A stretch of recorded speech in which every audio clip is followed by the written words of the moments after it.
৬তম বর্ষে সিটাডেল সংস্থার বাৎসরিক সাংস্কৃতিক অনুষ্ঠান। পূর্ব মেদিনীপুর জেলা সুতাহাটা থানার অন্তর্গত চৈতন্যপুর গ্রাম পঞ্চায়েত সিটাডেল এনজিও সংস্থা তাদের এবারে ৬তম বর্ষে বাৎসরিক অনুষ্ঠান অনুষ্ঠিত হয়। সকালে সুবিশাল শোভাযাত্রার মধ্য দিয়ে জাতীয় পতাকা উত্তোলন এবং সংস্থার বই প্রকাশের মধ্য দিয়ে সারাদিন ধরে চলে বিভিন্ন সাংস্কৃতিক অনুষ্ঠান, অঙ্কন, নৃত্য অনুষ্ঠান, কবিতা ও কুইজ।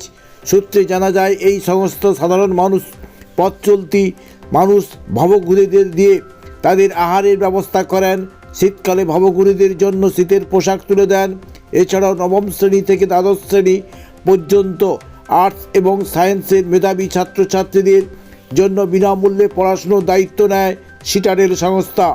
জানালেন সংস্থার অন্যতম কর্ণধার ধনঞ্জয় মাঝি। তিনি বলেন, সিটাডেল সংস্থা এখনও পর্যন্ত প্রায় 40 জন সদস্য রয়েছেন। তারা সাধারণ মানুষের পাশে দাঁড়িয়ে দুস্থ অসহায় ছাত্রছাত্রীদের পড়াশুনোর দায়িত্ব নেন।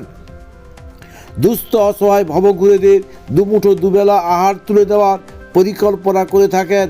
অনুষ্ঠানের প্রদীপ প্রজ্বলনের মধ্য দিয়ে আজকের এই বাৎসরিক অনুষ্ঠান অনুষ্ঠিত হয়।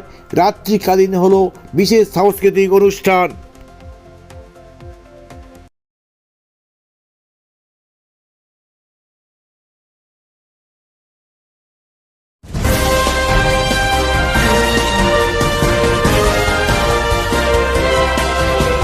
সকাল থেকে আমরা পতাকা উত্তোলনের মাধ্যমে আমরা আজকের দিনটা পালন করেছি এবং আমরা আমাদের শ্রদ্ধেয় শহীদদের আমরা শ্রদ্ধা জ্ঞাপন করেছি। এরপরে আমরা আমার সংস্থার বই প্রকাশ করেছি এবং আমাদের বই প্রকাশ করতে আমরা রামপুর বিবেকানন্দ মিশন আসলে শিবাত্মানন্দ বই প্রকাশটা করেছেন। আরও বিশেষ অতিথি ছিলেন, কেলের ডিজিএম ছিলেন। এছাড়া দুস্থ ছাত্রছাত্রীদের ব্যাগ বিতরণ হয়েছে এবং দুস্থ মানুষদের কম্বল বিতরণ হয়েছে। ব্যাগের সঙ্গে শিক্ষা সামগ্রী কতজনকে? প্রায় 150 জনকে ব্যাগ বিতরণ করা হয়েছে। শীত বস্ত্র বিতরণ করা হয়েছে প্রায় 200 জনের মতো। আর কি কর্মসূচি? আর আমাদের ড্রয়িং ছিল, প্রায় 150 জন ড্রয়িং দিয়েছে। কুইজ কম্পিটিশন ছিল, বিভিন্ন স্কুলের মাধ্যমে কুইজ কম্পিটিশন করা হয়েছে, স্কুল ভিত্তিক। মূলত আজকের এই কর্মসূচিতে আগামী দিনে কি কর্মসূচি রয়েছে? আমরা সারা বছর ধরেই কাজ করি, তো এটা আমরা একটা জাস্ট অবজার্ভ করি এই প্রজাতন্ত্র দিবসটাকে। আমরা সারা বছর যেটা আমাদের মেন কর্মসূচি, যে মানুষের শিক্ষা বিস্তার করা। তো আমরা শিক্ষাটা আমরা বিনা পয়সায় দিই, আমরা টিউশন বলুন বা কোচিং বলুন। এছাড়া আমরা কম্পিউটার সেন্টারও আমরা যেটা বিনা পয়সায় বাচ্চাদের দেওয়ার চেষ্টা করছি।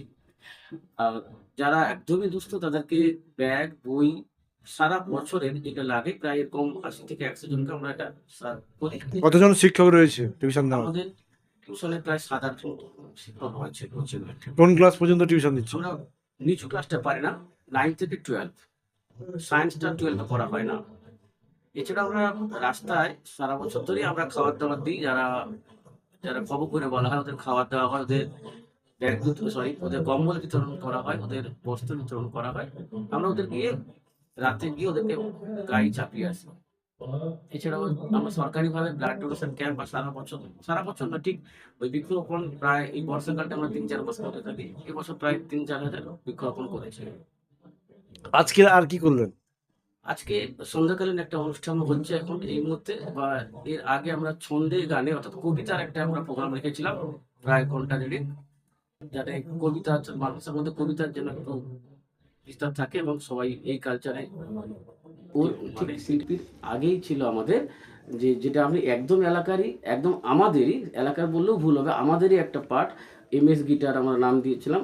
প্রায় 1 ঘন্টা ধরে ওরা একটা প্রোগ্রাম করেছে, লাইভ চলছিল, আপনারা অবশ্যই খোঁজ নিলে দেখতে পাবেন। তার আগে আমি বলিনি, আপনি বললেন বলে ওই যে কবিতাগুলো ছিল ওটা আমাদেরই পার্ট, ওরা শেখানো হয়। ওরা 4টে থেকে প্রায় 5টা পর্যন্ত কবিতা ওরা লাইভে আছে প্রোগ্রামে, সুদীপাকে স্টুডিও মনে হয়, তো দেখলেও আপনি বুঝতে পারবেন। আপনার নাম? আমার নাম ধনঞ্জয় মাঝি। কেক আর পেস্ট্রিতে জিবে জল সপারি, ওয়াও আশাতে লাজবাব নিউ বিদ্যুৎ বেকারি, টিপটপ টিফিনে और हैप्पी पार्टी নিউ বিদ্যুৎ বেকারি, মানডে টু সানডে ছোট বড় সবার পছন্দ একটাই, নিউ বিদ্যুৎ বেকারি। প্রতিদিন চাই চাই না না না না না নিউ বিদ্যুৎ বেকারি।